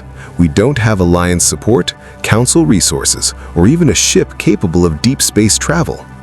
Then we get those things. We build alliances, gather resources, and become strong enough to matter." Max stopped at a viewport, looking out at the stars beyond Omega's superstructure. "We saved people back home. We can save people here too. Are you sure about this? Committing to this galaxy even though we might never get home?" Max was quiet for a moment, thinking about Earth, about his uncle, about everything he'd left behind. Then he thought about Commander Williams, about Tali who'd been driven from her homeland, about Admiral Drescher fighting a war with outdated equipment, about 10,000 people who'd vanished from colonies. "Yeah," Max said, I'm sure. This galaxy needs help, and Max Steel doesn't walk away when people need help. Steel's presence surged with pride and determination. Then let's get to work. Max smiled, turned from the viewport, and headed deeper into Omega's chaos. He had 19 hours of exile left before the Council's deadline expired. After that, he'd be a fugitive in Citadel space, an exile in the Terminus systems, and possibly the galaxy's only defense against threats it didn't believe existed. But he'd faced impossible odds before. He was Max Steel, and the Mass Effect universe was about to learn what that meant. 3 months later, the name Turbo echoed across the Terminus systems with growing weight. The armored figure who'd saved a Batarian slave convoy from Bloodpack raiders. The warrior who'd defended a Turian refugee settlement from Eclipse mercenaries. The stranger who'd exposed a Cerberus cell operating on Omega itself, earning Aria's rare respect. Max had built something in exile, not an empire or army, but a reputation. People knew that when Turbo appeared, lives got saved and oppressors got stopped. It wasn't glamorous work, it didn't pay well, but it mattered. Steel had evolved too, adapting to Mass Effect technology in ways that surprised them both. He could interface with ship systems now, hack Omni-tools, even manipulate Mass Effect fields to a limited degree. The bond between organic and synthetic had grown stronger, proving what the Council refused to believe, that partnership was possible. But the disappearances continued. 6 more colonies gone, 60,000 people vanished without trace, and Max's investigation had uncovered a terrifying pattern. The collectors weren't random raiders. They were targeting human settlements specifically, taking entire populations for purposes unknown. The Alliance was investigating quietly, unable to act openly without Council approval. Cerberus was conducting its own operations, seeing opportunity in the Council's inaction, and somewhere beyond known space, ancient machines watched and waited. Max stood on Omega's observation deck, looking toward the relay network and the vast galaxy beyond. Steel's presence resonated with determination beside him. "We've made a difference here," Max said quietly, "but it's not enough. The Reapers are coming, and the galaxy isn't ready. Then we make them ready, one person at a time, one alliance at a time. We've already proven organic and synthetic can work together. Now we prove that unity is possible across species too." Max thought about Commander Williams, who still sent encrypted updates about Alliance activities, about Tally, who'd contacted him twice with technical questions and friendship, about Admiral Drescher, who'd quietly ensured Alliance vessels in the Terminus systems knew Turbo was an ally, about the refugees he'd saved, the criminals he'd stopped, the hope he'd kindled in dark places. The Council had exiled him, thinking it would contain a threat. Instead, they'd freed him to become something more dangerous to the established order, proof that their assumptions were wrong, proof that change was possible, proof that the galaxy's future didn't have to repeat its past. "Steel," Max said, turning from the viewport, "I think it's time we stop reacting and start planning. If the Reapers are real, if the Collectors are preparing for something, we need allies, real ones, people who'll fight not because the Council orders them, but because they believe it's right." Building an army outside Council authority, Steel mused. The galaxy will call us criminals, terrorists, vigilantes. Let them. We'll be alive when the Reapers arrive. That's all that matters. Max activated his Omni-tool, pulling up the contact list he'd been building.